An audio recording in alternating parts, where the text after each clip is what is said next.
Hari ni rupanya dia macam kau bergerak dia lagi ketat. Kau bergerak dia lagi ketat. Jadi kau jangan bergerak.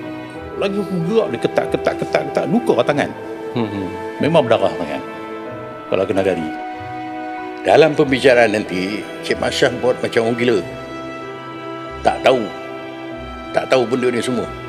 Kalau dia orang tanya apa semua, peguam tanya ke, hakim tanya ke, tak tahu, buat macam orang gila. Kalau tidak, nyawa Encik akan melayang. Apa khabar bos? Kasih up, kasih naik. Bincang isu hangat janji bukan clickbait. Apa khabar bos? Cakap lepas tapi chill. Podcast santai tapi fakta tetap real. Jom dengar, jom fikir, jangan dok diam. Apa khabar bos? Kasih sembang satu malam.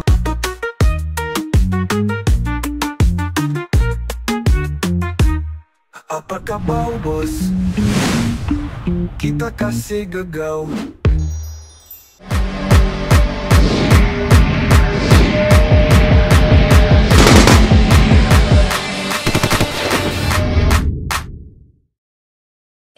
Saya nak tanya pula saudara Borhan. Ini cerita yang sangat menarik juga ni. Borhan, harga berapa yang kau kena datang untuk buat coverage? Boleh cerita tak macam mana kejadian yang kau ditahan, kau digari dan dibawa ke lokap ya? Ya. Okey. Saya kena cerita background dulu. Kenapa sampai ke tahap macam tu? Ya. Saya sebenarnya, saya dapat informasi. Masa tu saya di pejabat Ipoh lah. Dapat maklumat kata kehilangan 100 M16. Saya teringat 114 laras ni.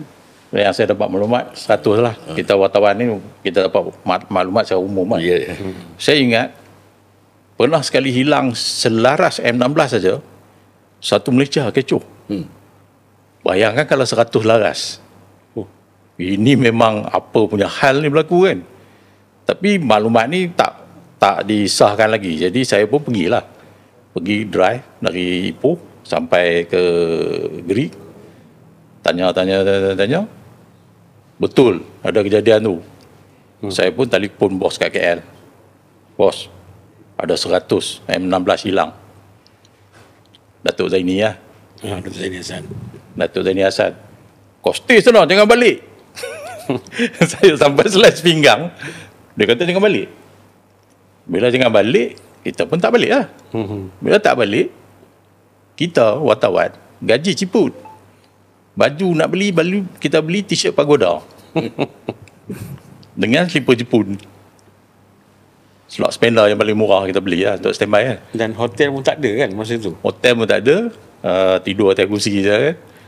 Tapi bila dah masuk beberapa hari duduk tu, saya tak ingat hari berapa lah.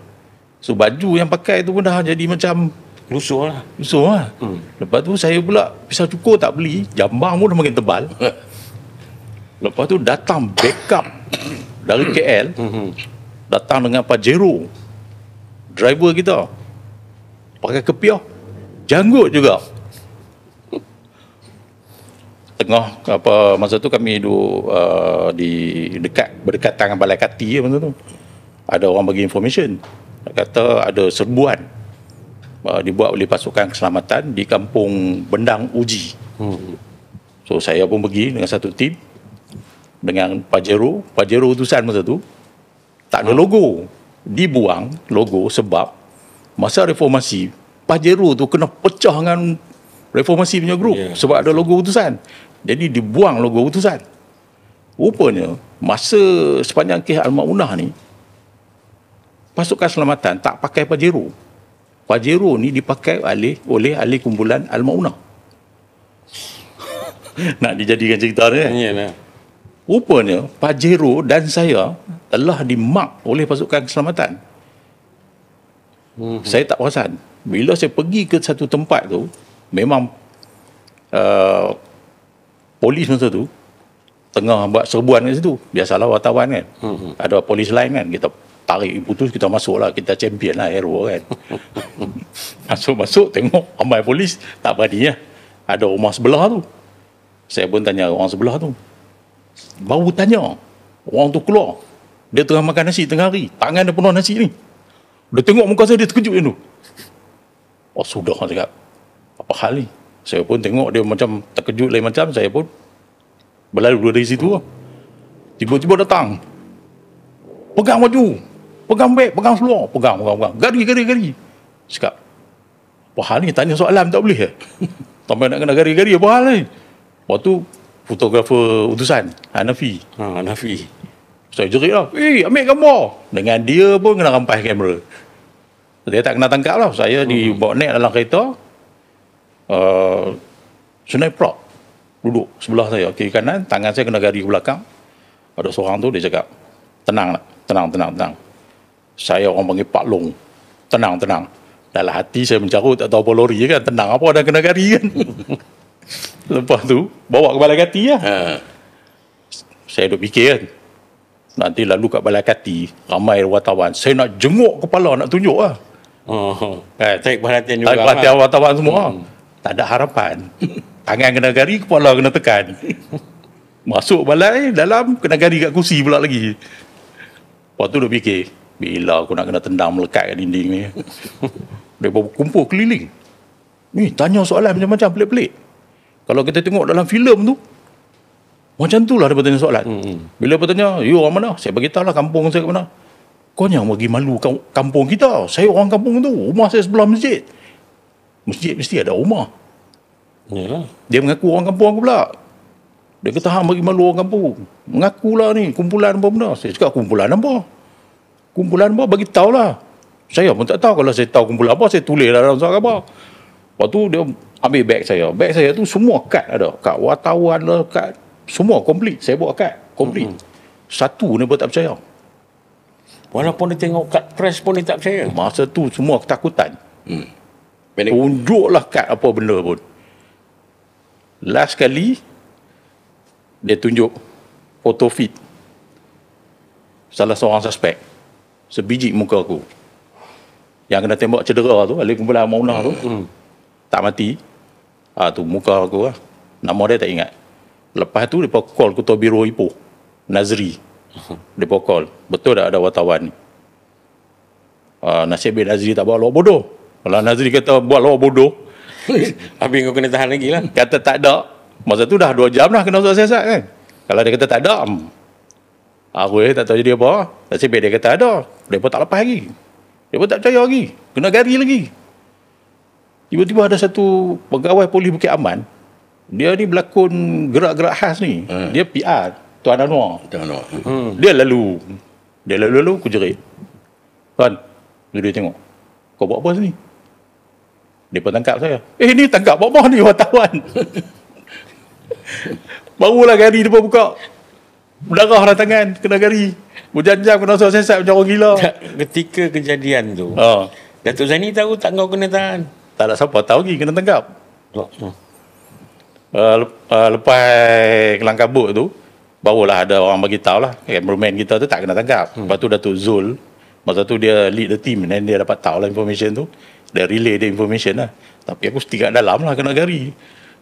Dan Anwar tu datang, dia cakap, okay, buka lah gari dia ni wartawan, macam ni kerja dia kan. Lepas tu kita pun act lah kan. Dia pun tanya, nak minum ayak sejuk ke ayak panas? Bagi ayak sejuk, hati saya panas. Kalau gari dah buka kan. Kalau tidak, kita nak menangis apa ada kan. Push, tak semua hidup, mana pun nak kena gari, kena tangkap dengan N16 pun semua. Cuba nak tanya kau lah kan. Kita memang tak pernah rasa lah kita digari kan. Apatah lagi kita ditahan di lokap. Apa perasaan kau ketika tu gari, kau kena gari tu? Sejuk. Sejuk sampai ke dalam. Tak sedar tangan. Dia gari ni rupanya, dia macam kau bergerak dia lagi ketat. Kau bergerak dia lagi ketat. Jadi kau jangan bergerak. Lagi aku bergerak dia ketat. Luka tangan. Memang berdarah tangan. Kalau kena gari. Siapa tak rasa lagi pakai gelang besi tu, kalau kena tahulah sakit dia macam mana. Memang tak boleh nak bergerak. So kau dibebaskan pada hari ke berapa tu kejadian? Hari yang sama lah. Bila Tuan Anwar tu cakap ni wartawan. Lepas tu dia orang tanya, yang kau menyebut duduk kat sini, buat apa menyebut kat tempat orang tengah serbu? Kita act lah, gari dah buka kan. Saya macam polis juga, ada lepak balai, ada pergi nyiasat. Saya ni jenis menyiasat, ada yang malas duduk kat balai. Dah buka gari.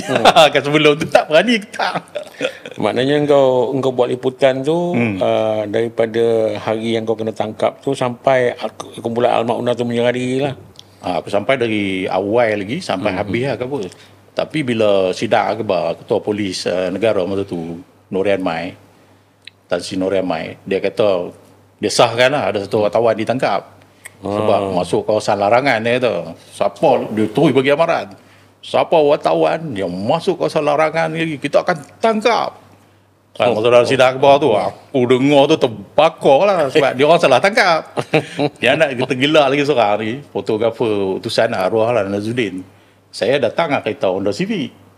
Kereta saya parking depan balai Kati. Kereta saya tu dah nak kena tunda. Mereka dah, polis dah letak kun nak tunda. Fotografer utusan ni, ni kereta kawan saya, kata. Memang suspek gila, kereta dah nak tunda dah. Kata kereta masuk dalam balai. Selamatlah aku.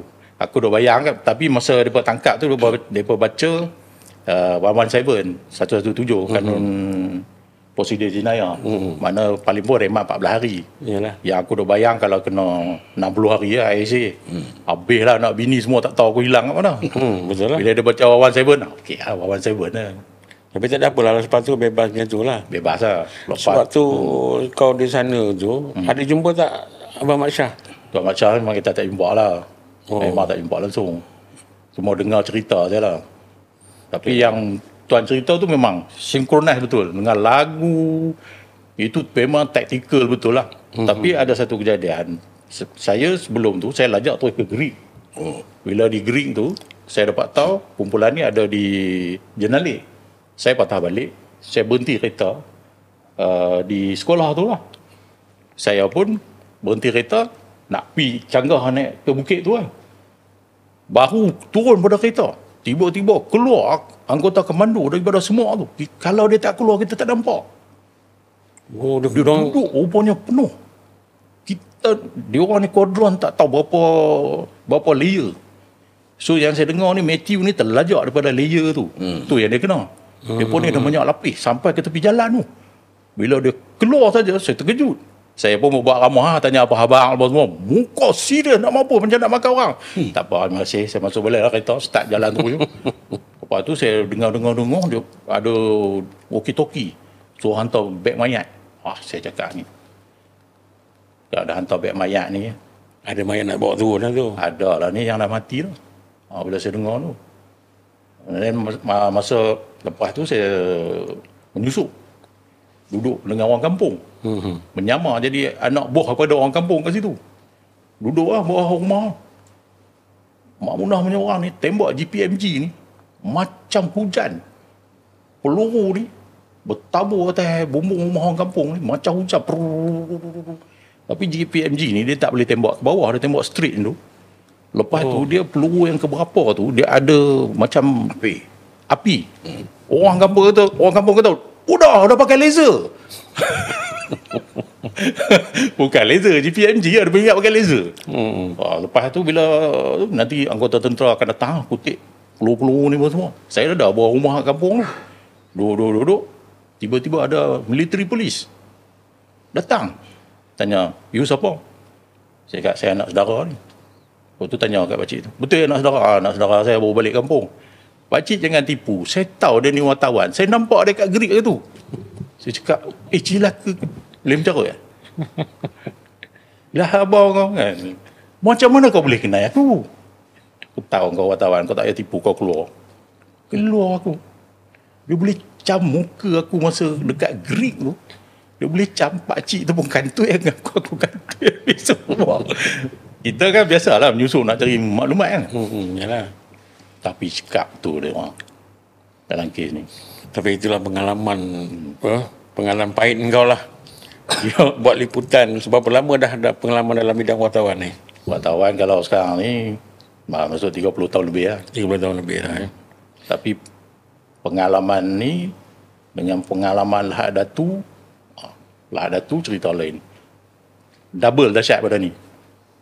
Oh jelah dah ada tu. Lahad Datu lagi menjadikan lah. Tapi yang saya tengok macam mana pihak berkuasa kita lah, dia berusaha untuk mengelakkan daripada pertumpahan darah. Lepas tak ada pertumpahan darah yang serius tu, adalah orang-orang politik kata ni sandiwara apa semua. Itu yang saya argue pada orang. Sandiwara apa? Peluru berterabur kat atas kepala dia. Kalau sandiwara, peluru kapur. Masa tu kan kecoh sandiwara. Mana ada sandiwara, nyawa orang melayang. Itulah pengalaman baik Burhan. So, kita balik kepada Abang Ahmad Shah. Bang, selepas kejadian tu abang telah dipindahkan ke Melaka. Selepas kejadian tu, sebenarnya saya ni dikuarantin. Dikuarantinkan dalam pejabat. Tak boleh keluar mana-mana dan saya sentiasa dikawal. Kalau saya balik ke rumah pun ada sentri di pagar. Masa tu di Kuala Kangsar ke ataupun di Kuala Kangsar? Di Kuala Kangsar. Jadi saya tak boleh keluar, tak boleh apa. Jadi saya duduk di pejabat tu. Jadi kadang-kadang dia orang panggil saya nak ambil statement lah apa semua kan. Saya pergi dalam pejabat jugalah kan. Dia orang datang daripada Bukit Aman lah, daripada IPK lah kan. Macam-macam orang datang. Tapi sebelum saya ditempatkan di kuarantin tu, saya kejadian tu saya dibawa ke hospital. Saya duduk di hospital selama 10 hari. 10 hari ya. Pasal saya ada telinga cedera sikit kan, dia orang tembak kat tepi tu kan. Sampai hari ni kan? Telinga tu memberi kesan kurang dengar Jadi selepas kejadian tu bang, okey, lepas tu abang dapat pingat. Ya. Pingat apa bang? Boleh abang tunjukkan? Ya, boleh. Selepas kejadian tu, saya dianugerahkan 3 pingat. Yang pertama pingat PGB lah. Dia dipanggil bintang lah. Bintang PGB. Panglima Gagah Berani. Ini ada allowance lah. Yalah. Sebulan 1,500.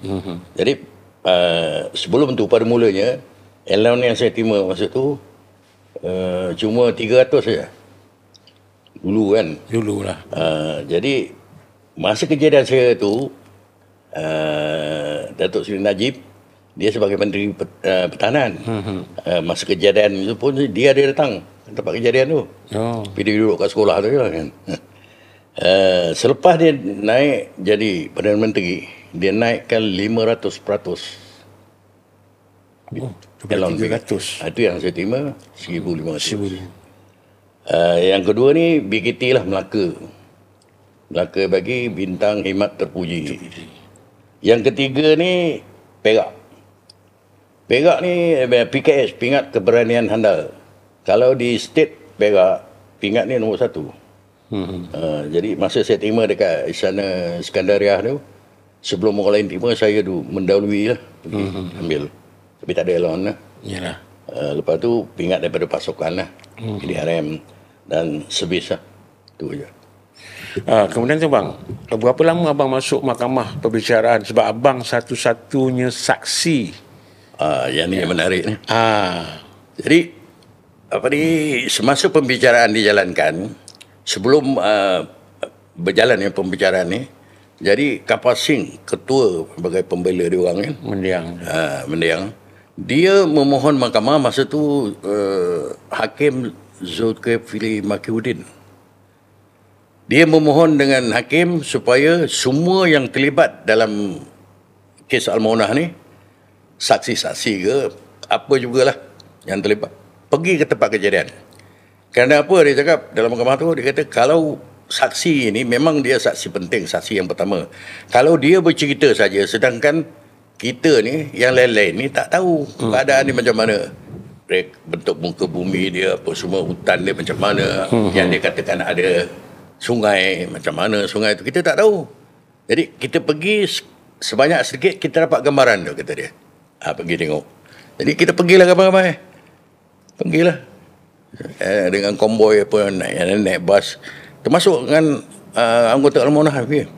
Tapi waktu tu escort memang ketat lah, dengan helikopter escort sepanjang Lebuh sampai ke tempat kejadian. Sampai ke tempat kejadian tu, Bukit Jendalik tu Jadi saya ni dimintakan melakonkan sedikit lebih kurang Di atas puncak Di tu atas lah. puncak bukit.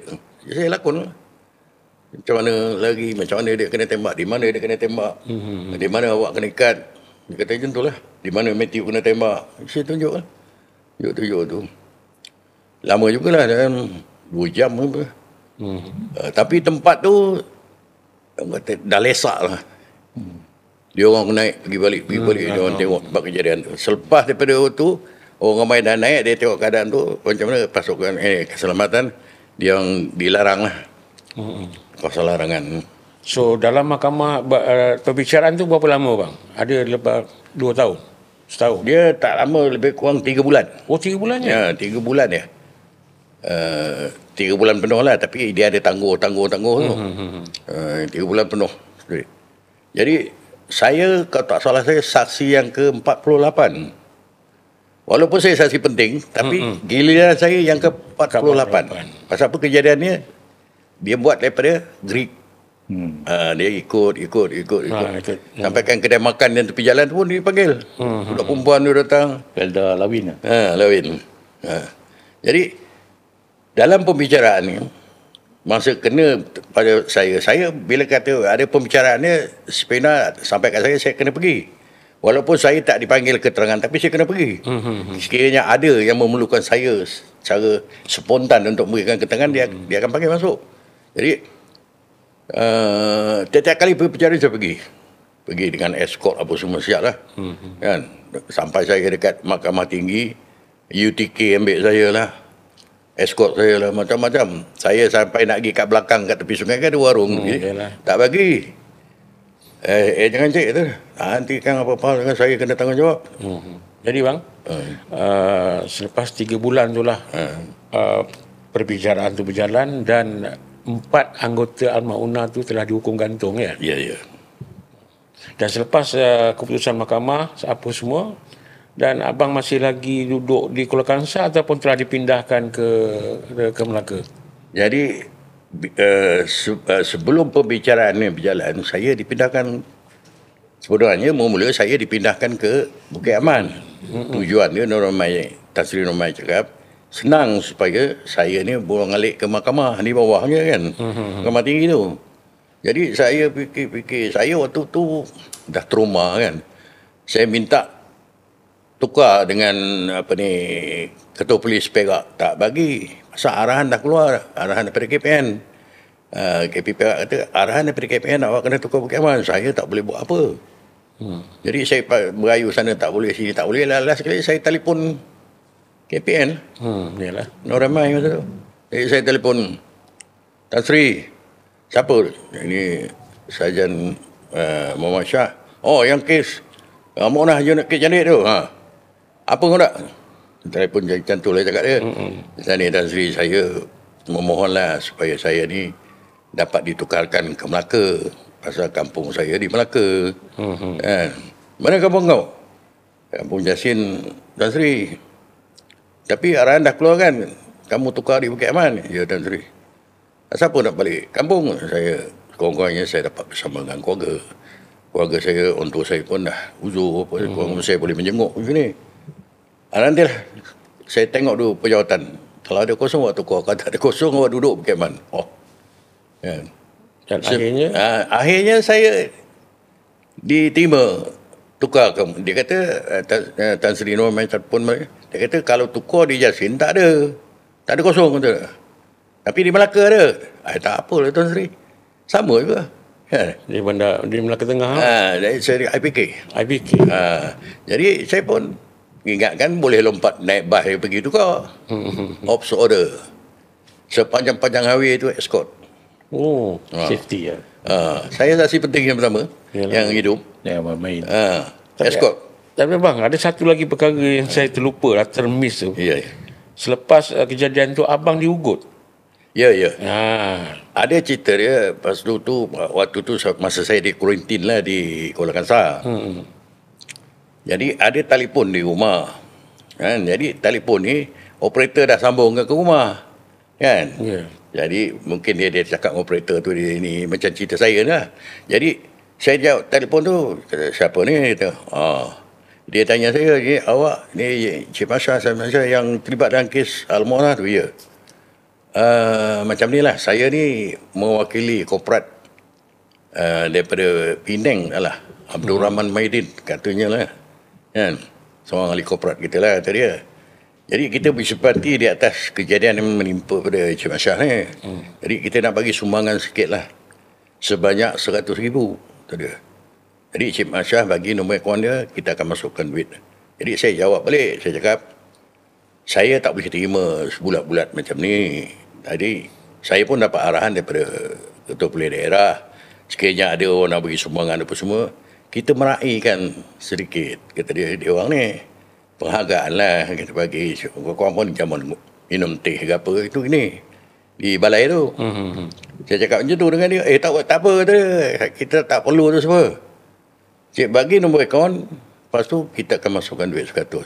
Tetapi dia ugut lah, dalam pembicaraan nanti Cik Masya buat macam orang gila, tak tahu benda ni semua.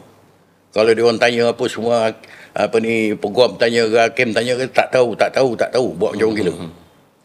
Kalau tidak, nyawa Encik akan melayang jadi macam japa putih yang kita santau angin. Kata dia macam tu. Jadi sejak daripada tu yang bila abang nak balik tu, memang dia orang escort betul-betul lah.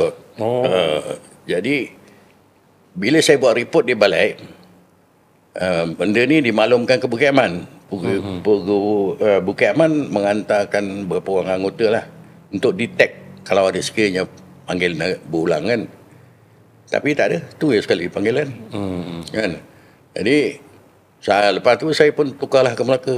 Jadi bila saya tukar ke Melaka, disambut oleh Ketua Cawangan Khas Melaka lah. Dia kata, wah, awak ni tukar ke Melaka ni, kata dia, kita terpaksa sediakan awak dengan 2 orang bodyguard dengan 1 biji stop car, kata dia. Kata dia untuk berapa lama tu? Itu sepanjang perbicaraan 3 bulan. Sepanjang 3 bulan tu. 3 bulan ni dah. Saya pun tak dapat macam tu, kata dia. Wah, ni kes special lah, kata dia. Tapi selepas daripada habis perbicaraan, hukuman dah dikenakan, jadi maknanya tak ada lagi escort tu lah? Tak ada dah. Selepas mahkamah putuskan dah dijatuh hukum, jadi hakim bagi tahu saksi penting dalam perbicaraan ini dibebaskan. Tetapi sekiranya ada perkara berbangkit, kita akan panggil balik berbagi keterangan. Lepas tu saya keluar lah. Bila saya keluar, saya berjumpa dengan Kapasing. Dia ketua pembela dia orang kan. Dia orang, kalau tak salah saya, 12 ke 13 orang dia punya peguam. Termasuk Guamam, Biro Guamam. Bantuan daripada kerajaan kan. Ya. Jadi saya pun turun daripada kandang saksi itu, turun lalu kat Kapasing tu. Kapasing panggil, Sarjan, cakap lu banyak steady tu, kita tekan sana tekan sini, you langsung tak bagi ruang sikit lah kita masuk, bagilah sikit kita masuk ruang. Kita nak jaga kita punya klien juga, dia jaga macam tu lah.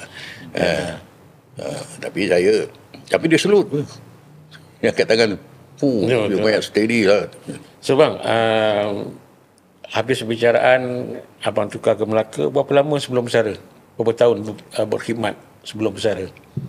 Saya sebenarnya, perkhidmatan saya ni, saya menyertai PDRM tahun 1970. Lama.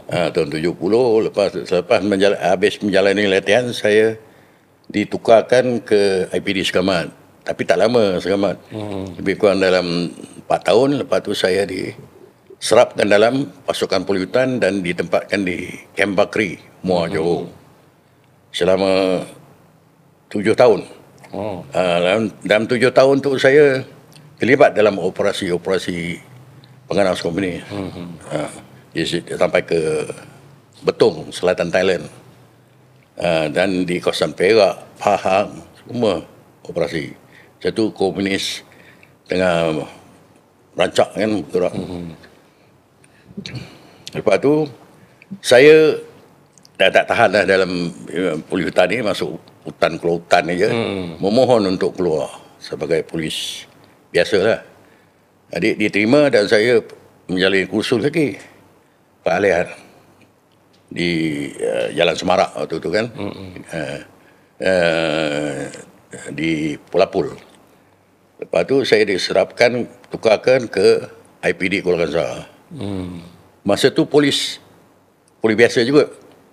Setelah beberapa tahun, saya memohon untuk memasuki cawan khas dan diterima.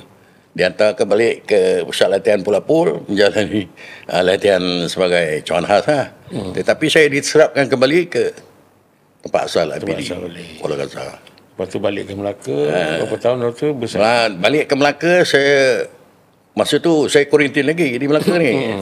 Setelah habis pembicaraan tu baru saya dibebaskan dan bekerja macam biasalah. Saya ditempatkan di Pelabuhan Melaka. TCO, Travel Control Officer. Pegawai perjalanan untuk orang keluar masuk kan. Tu ya.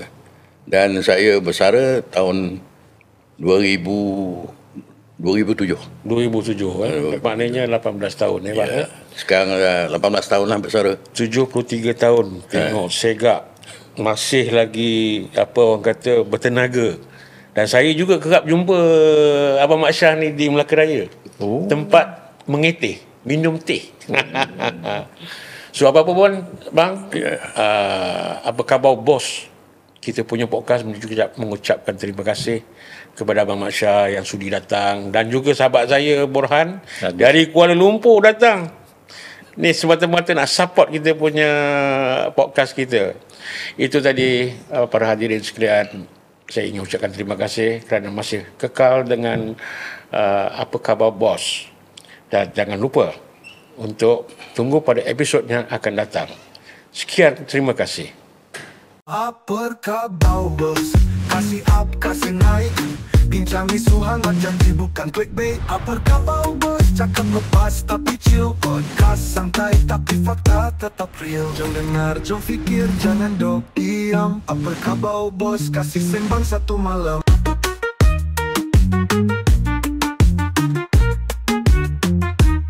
Apa khabar bos? Kita kasih gegau.